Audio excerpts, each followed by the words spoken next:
Hey everybody, welcome back to my channel. If you're new here, my name's Rachel and I am knitting. Not right now, but most of the time, and I have been knitting, so I'm going to tell you all about it. Today's video is episode 53 of my weekly podcast series, which is a series where I tell you all about the things that I've been making, projects I've been drooling over, things I've been thinking over the course of the week prior. So, if that sounds interesting to you, hit the subscribe button so you don't miss future podcast episodes. All right, let's get started. This actually is going to cover 2 weeks.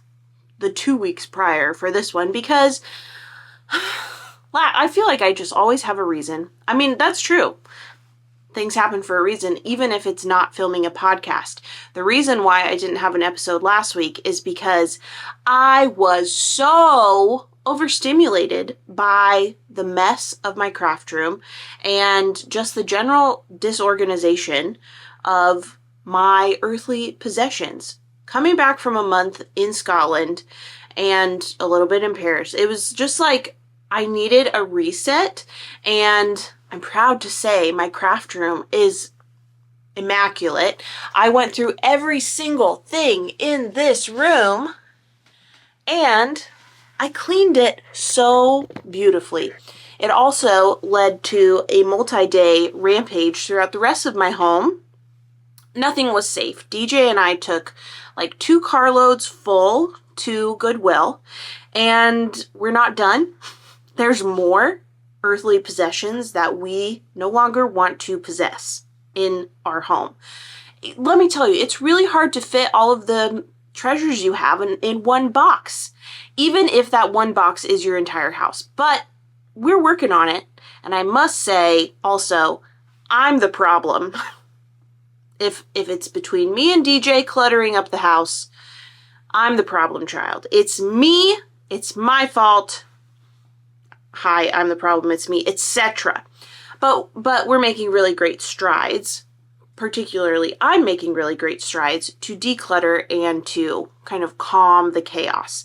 Now, what does that mean for the podcast? It means, first of all, there's a beautiful craft room behind me that you can't really see. I was talking to Leslie about my craft room setup, and I really miss my IKEA calyx, which I have 2 of them on either side of my desk. 1, 2. I used to have one back here, and I really miss it, but I moved it to be one of the side ones because I wanted to incorporate a knitting chair into my craft room. But as Leslie rightly pointed out, you can't see my cubby unit behind me anymore, and I thought that was just such a cutie patootie backdrop for YouTube videos, and now you can't even see it. All you can see is me and my squeaky desk chair. But rest assured, there is a cute background back there. You just have to believe me because you won't be able to see it all the time because I'm blocking it. This might not be the final iteration of the craft room. Like, I would love to have that backdrop again, and maybe I will. Maybe I will just get sick of not having it, especially because not having the calyx there meant I had to sacrifice some things that I had on top because the surface area on top of that cubby system, also from IKEA, is much less than the calyx that I had. So I had to move a plant to the dining room from in here, and I really liked that greenery. And yeah, so anyway, all that to say, this may not be the craft room's final form, but I can't be worrying about that right now. It just is what it is for now. But yeah, that's kind of all the preamble that I have on the tip of my tongue. So let's get started. So this podcast episode covers my making progress from June 9th through yesterday, June 22nd. June is almost over. What in the world? It was 2016 20 minutes ago, and now we are almost halfway through 2025. That's disgusting. All right, so I have 5 projects to update you on. And they're very colorful. The first is my Yorlin. This is by Kate Davies Designs, if I remember correctly. And I've made a good amount of progress since I last showed you this. I have split for sleeves, and I have, I don't know, maybe 3.5 to 4 inches of progress from sleeve separation. So that is no joke. This is sport weight yarn. I guess it is sport weight, but when I'm working with it in my mind, it feels like a fingering weight. But I've said this before. I think that's just me being a little dramatic and just trying to, I don't know,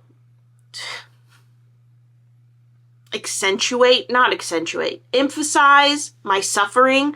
Like, I really want to just cast on something with a chunky yarn, or like a DK, a worsted, an Aran. I'm not picky, but something thicker than this. I am craving it, and I haven't really fallen into that temptation yet, but I'm going to shortly, and I'll tell you about that. But we're talking about the Yorlin, so let's focus on that. Here's what happened. I made a mistake on this Yorlin, and it's 4 rows back. I made a mistake on the lace repeat. Basically, for this sweater, this cardigan, there are 2 lace panels on either front side of the cardigan, and the rest is stockinette. So now that I am past sleeve separation, there's no increasing, there's no decreasing aside from what's embedded in the lace panels. So it's really nice in that there's 24 stitches of lace on the front of the row and on the end of the row, or the beginning of the row, I should say. But then the rest of it is just knit flat stockinette. Now, what I did over the weekend, regrettably, I made a mistake on the lace panel 4 rows back, as I said. Let me just give you a little bit of a disclaimer. Some of you are going to listen to what I'm about to tell you, and you are going to huff and puff and roll your eyes and say, Rachel, you should have just let well enough alone. Mistakes happen. It's okay. Listen, congratulations. You are so wise. I'm not always that wise, and you need to let me make my own mistakes. So, with that said, let's continue. Okay, I think showing you this way will be more effective. So if you look at this diagonal here on the lace panel, this is done correctly in that all of the right leaning, like the line of right leaning stitches are in order, and here the line of left leaning stitches are in order, meaning there's no like overlapping or stepping on toes of the stitches. Here you can see that this line, this right leaning slope, is interrupted by 1 stitch here and 1 stitch here, where the leg of that stitch is in front where it should be behind in order to keep the right leaning slope in order. So I made that mistake on both panels of the lace, or both rows of the lace repeat. So on the right side of the cardigan, there is this mistake, and on the left side of the cardigan, there is also that mistake. Now I thought long and hard, and I thought, you know, I can get over this. I'm not going to notice it. But then I just got in my head and I convinced myself I would notice this very, very, very much. So then I got the idea that I would fix this lace. So let me show you what I did. Okay, I'll put a photo up of my setup basically while I was attempting to do lace surgery. And I'm happy to say, well, I'm sort of in the between happy and upset to say that it was relatively successful. I did successfully complete sweater surgery, and I will show you the side where I did that. Okay, so I successfully fixed this lace panel. You can see the right leaning slope. The stitches are in order now. There's no overlapping and no stepping on toes. However, in my surgery, in the OR, I messed up in this area, so now this is a bit sloppy and loose. these, the slope of right-leaning eyelets. So I know that it's minor. I know that it's not that big of a deal. However, now I am faced with a decision of whether or not I should. I'm not just going to leave it. I'm just not going to do that. Don't be mad at me. Don't suggest it. It's not happening. I will be fixing this. The question is, do I go back into surgery, which would mean I would need to this panel would go under the knife to fix the eyelets that I messed up on the last operation. And the other lace panel would also be going under the knife to fix the decreases, to right the order of the stitches on the slope. So that's the dilemma. Or the secret third option is to simply frog back 4 rows and reknit them. 4 rows is not that big of a deal, and frankly, the work that is required to perform surgery on lace, which I would have to do twice, is probably going to be as equally as painful as frogging and reknitting 4 rows. So I think time-wise, repairing the lace probably would be less time, but maybe not. So I don't know. It's 6 of one, half a dozen of the other. I think right now in my heart, I'm leaning towards the frogging and reknitting, but who knows? I'm just going to put it in timeout for now. I'm going to let my heart heal a little bit. I'm going to release myself of the self-imposed expectation, obligation that I be a monogamous knitter. Right now, that is not serving me, so I do not receive that. And I'm going to say thank you to the version of myself who tried to achieve that, and honor the version of myself that I am now, which is not wanting to be a monogamous knitter. Sometimes I am, and that serves me really well in certain seasons. Right now, I just feel like I have a little rat brain, and I just need to, I don't know, satisfy it and scratch away and find some cheese, and that cheese is a new cast on. So I will be cheesing it up later. This is getting very messy in its symbolism.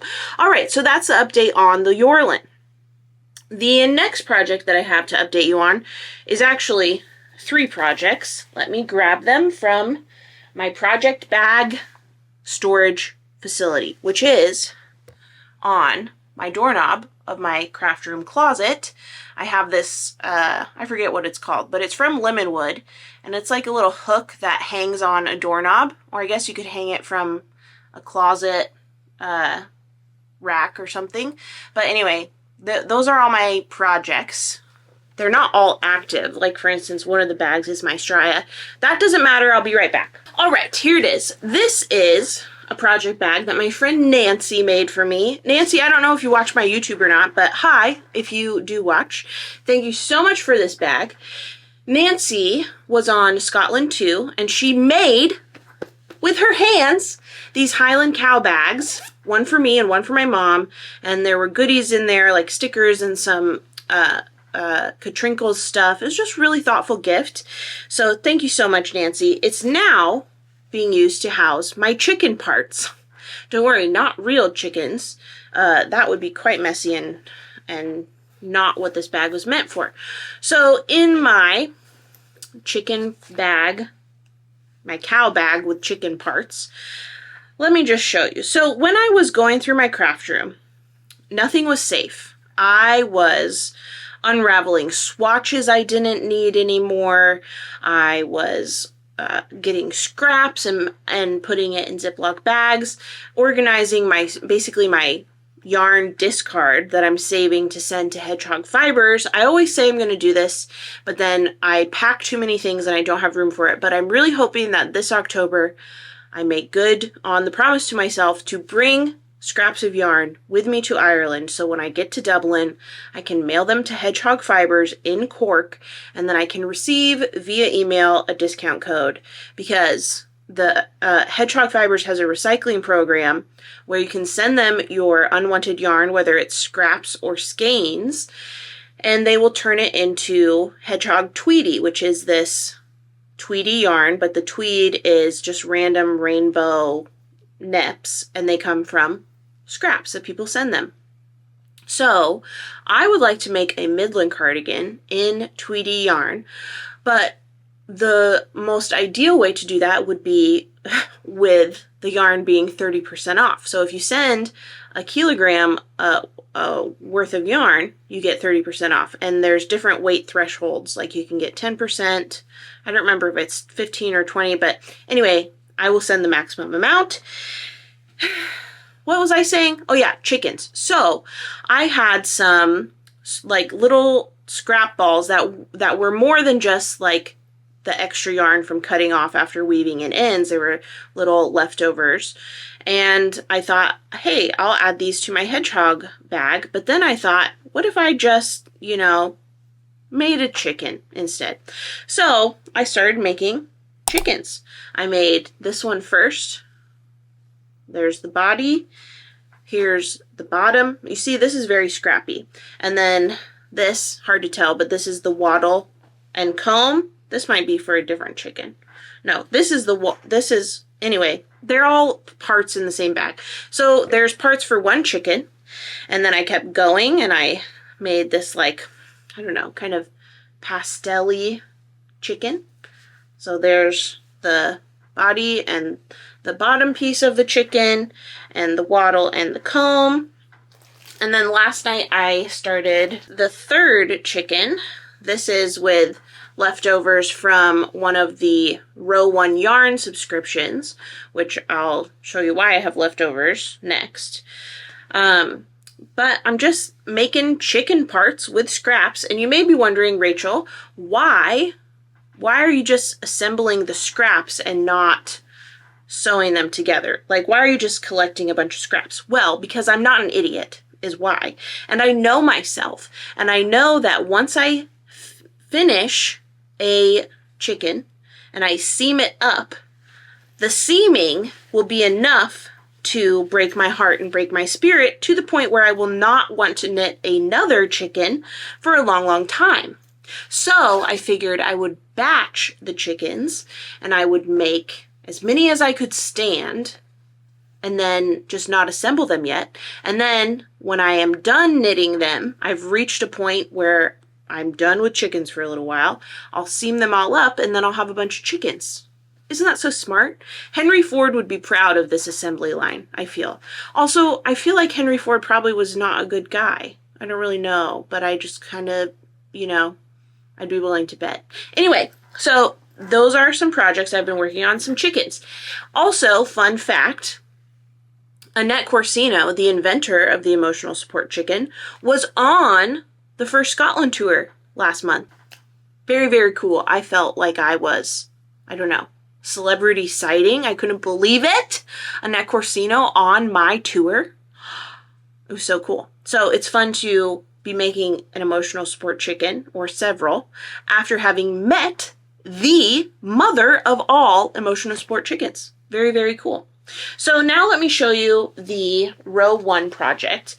Some of you may remember this, but a few months back, I think at the beginning of the year, or maybe it was in December that it started, but anyway, Row 1 Yarn sent me, or gifted me, a 3-month subscription. And what Row 1 Yarn is, I think it's called the Carnival of Color Club. Yes, I think so. But basically, each month, Row 1 Yarn has a featured dyer, and those who subscribe to the Carnival of Color Club each month receive 10 10-gram yarn quantities from that dyer, 10 different colors, and it's usually fingering weight, but I think it can vary. So I have 3 months worth of Row 1 Yarn subscriptions. This is what it looks like. See, 10 little 10-gram, they're not mini skeins, but like mini cakes, 10 grams each. So over the weekend, DJ and I were watching the Baseball World Series, and I couldn't work really on the emotional support chicken because if you're familiar with the pattern, you know it's all short rows, essentially. So it requires a good amount of counting, and when there's strikes and balls and foul balls and grand slams and all these things that you're on the edge of your seat hoping will happen, it's difficult to multitask watching that and knitting, something that requires a lot of counting and reading your fabric. So I chose to begin a crochet project. I started a granny square pillow cover because when I was cleaning out my craft room, I found 2 pillow forms in my closet. So I thought it was high time that I did something with them. I started with one month that was like a rainbow set of skeins, but I ran out of, like, I did a repeat. I started with red and I was going in the order of the rainbow, and then I started a repeat of the order. And when I got to this green row, this dark green row, I ran out with like 1 double crochet left in the row. So I knew I wouldn't be able to use those colors anymore because I wouldn't have enough for a whole row. So this next row I did is from a separate month of row 1 yarn. And then I'm working on the reverse side of the pillow, and obviously it's not going to be a perfect match because there's not enough yarn for it. So it's like a scrappy project without really being from scraps. I don't know. I'm really liking it. So I'm just now kind of picking and choosing from the additional other 2 months that I have. And I don't know. I think it'll be nice and fun. Go on my yarn chair back there. Yeah. I'm excited about this. It's been a while since I've crocheted, so it's nice to flex that muscle and, you know, stretch those ligaments deep in my brain and my heart, because as you know, I'm usually knitting. So this is a fun project. Oh, I should also say I'm using the free tutorial for the granny square from Bethany Lynn Makes. She has a website, and it's, I guess, the same method she has people use for her Agnes sweater vest. So that is the formula I've been using, which is interesting because typically when I would make granny squares, I would always do a chain 2 in the corner, chain 1 in every other space, but chain 2 in the corner. But in Bethany Lynn Makes tutorial, it's a free tutorial online, she only has a chain 1 in the corner space. So I thought I wouldn't like it, but I don't mind it at all. It still makes a nice flat square. Also, I'll tell you something. Don't judge me. But when this square was smaller, I had some reservations about it, and I wished I hadn't started with red, because typically with granny squares, or really anything that starts like in the center and moves out, I think the starting point looks like a bow. So I was like, I don't know about that, Rachel. I feel like it's much less pronounced now, but I don't know. Now that I said it, I'm just seeing it again. That wasn't on purpose. It's just the way it went. Like this, less so. But, you know, there are concerns. There are concerns. But that is the update on my projects. Do I have anything else that I've been working on? Not knitting or crochet wise. So why don't I talk to you a little bit about some cast on plans that I have. First of all, like I told you, I would really like to work on something thicker than sport or heavy fingering weight yarn. Ooh, I just want to. So I was thinking, well, I was looking at Ravelry, I was looking at patterns I already had in my library, and the Barley Field Slipover caught my eye. It's a free pattern by JoJo Knitwear, I think in partnership with Hobie. And first of all, it's not size inclusive, so that gave me pause. But when I was looking at the pattern, it's just a mess. I don't know. It's a free pattern, so it comes with the territory. But I've decided that if I do that, I'm going to use numbers for a different slipover / vest, but use the chart from the Barley Field slipover because I think it's just gorgeous. And the yarn that I want to use is the leftover yarn from my Felix cardigan, which actually I have right over here. This is freshly washed but not yet put away from my trip. And I think that this would be a very, very pretty color combo for a nice textured vest / slipover. I should have enough because I have 1, 2, 3, like 3.5, I think, skeins of the DK weight fairy thimbles and almost 2 skeins of the Surrey fairy thimbles. So held together, I think that will be perfect. So that's something that I'm thinking. If you know of any vests / slipovers, tongue twister, that are like DK weight, same gauge as the pressed flower, or no, as the Felix cardigan, that would be great because that's worked up. The Felix cardigan is worked up on size 10 needles, so it works up pretty quickly. And yeah, so that leads me to the next item I want to cast on. Let me grab the yarn to show you. Okay, so as you know, I'm currently knee-deep in a green phase. So I have 2 sweater quantities of Hunter, this beautiful Hunter green from Sam of Clockwork Fiber Co.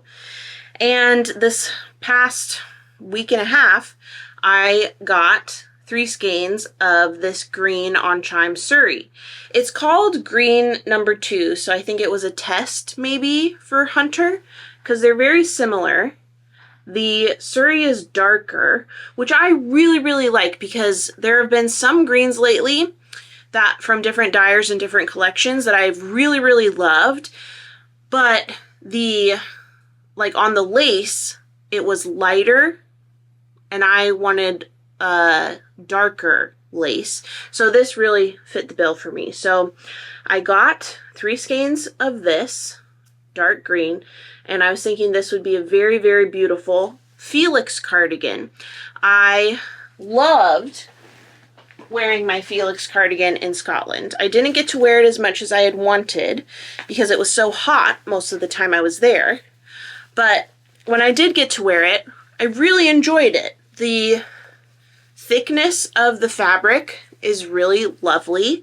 It's, I don't know, it's because it's worked on such large needles, it's not like it's an airy fabric, but it's not dense. Like it's just right, I feel, for a chilly day.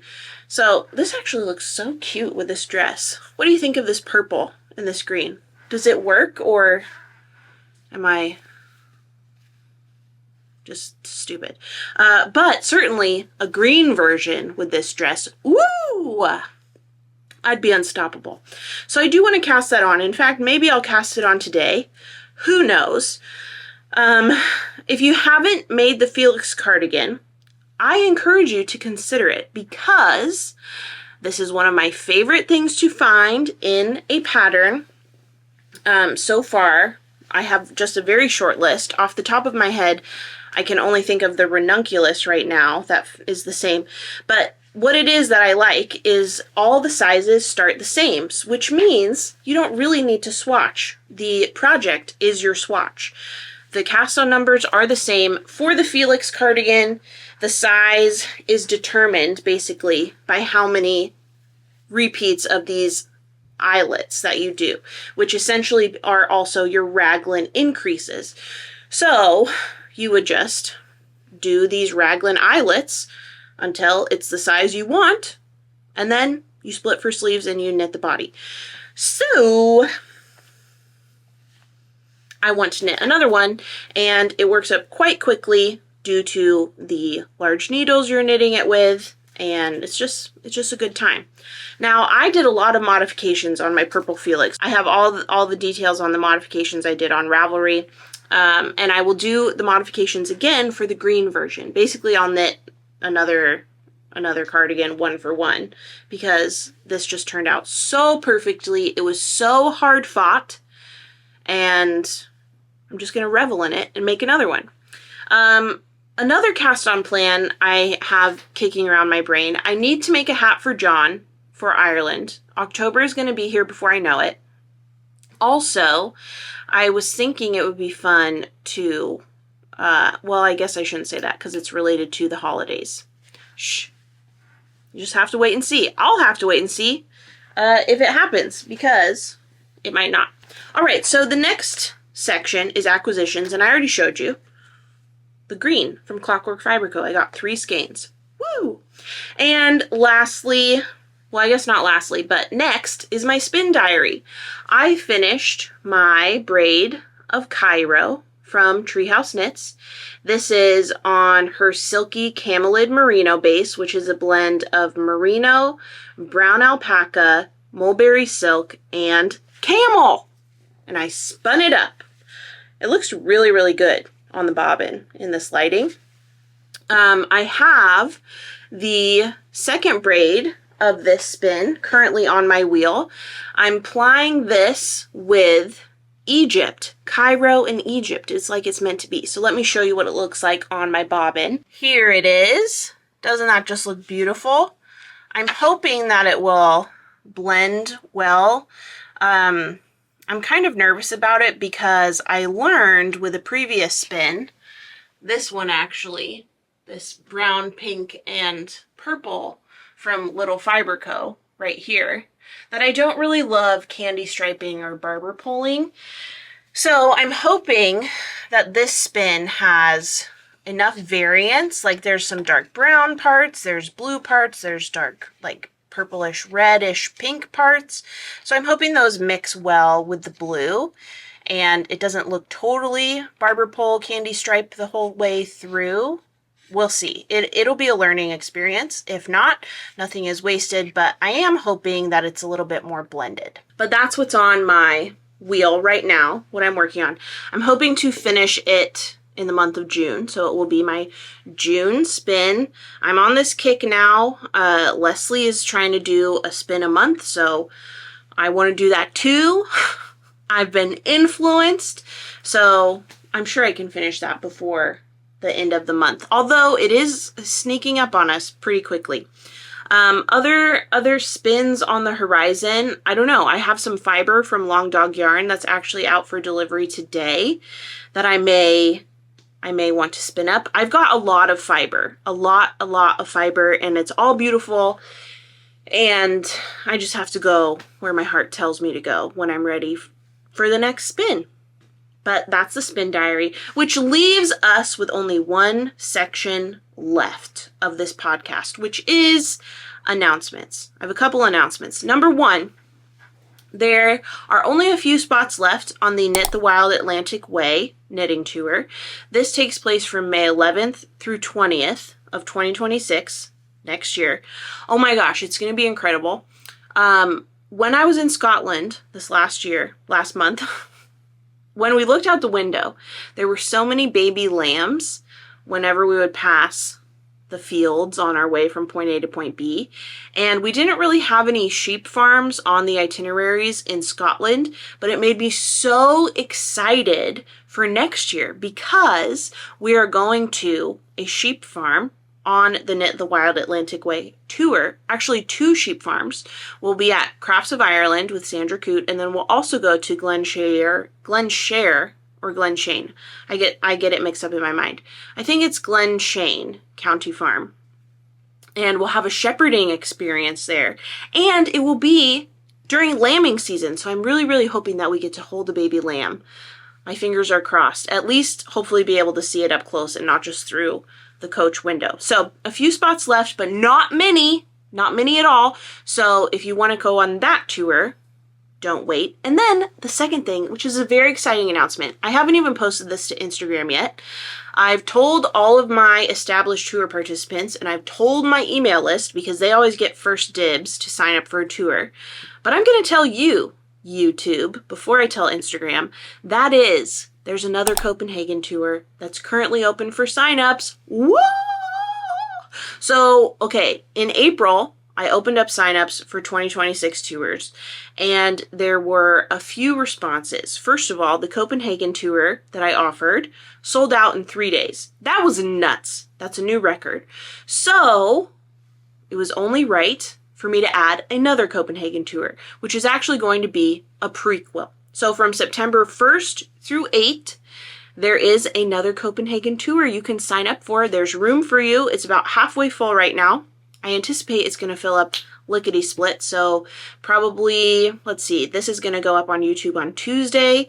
Probably Wednesday or Thursday I'll post to Instagram. Who knows, maybe sooner, but I will wait until this video uploads. I won't post before then because I told you you're before Instagram, so I'm going to stick to it. But it's going to fill up really, really quickly. 7 nights in Copenhagen at a 5-star hotel. Only unpack once because we're staying at the same hotel the whole time. If you've been on a tour, you know how totally luxe that is going to be. It's really nice to be in one spot for an extended period of time. And this tour has a little bit of a few differences from the tour that is taking place from the 12th through 19th of September, which is sold out. The prequel Copenhagen tour, we have a day trip to Sweden. So you get to knock 2 countries off of your, 2-visit list if you haven't been to either of them. We're going to another yarn store. So there's an additional yarn store than the original Copenhagen tour has. So I don't know. I think it's going to be very, very nice, and I'm very much looking forward to it. So if you missed out on the Copenhagen tour, no, you didn't. There's another chance. Head to the link in the video description and learn all about the itinerary. Pricing and booking information is at the bottom of that webpage. The other thing, I'm just going to tease it at this point. So I mentioned there were a few pieces of feedback when I started marketing my 2026 tours earlier this year in April. First of all, Copenhagen selling out so quickly, that was a very, very prominent piece of feedback.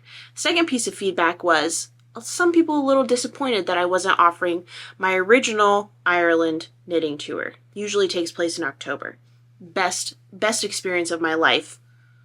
Well, I mean, there's other things like my nieces and nephews being born, marrying my husband, graduating. Lots of amazing experiences in my life outside of knitting tours. But the original Ireland knitting tour has an extremely special place in my heart.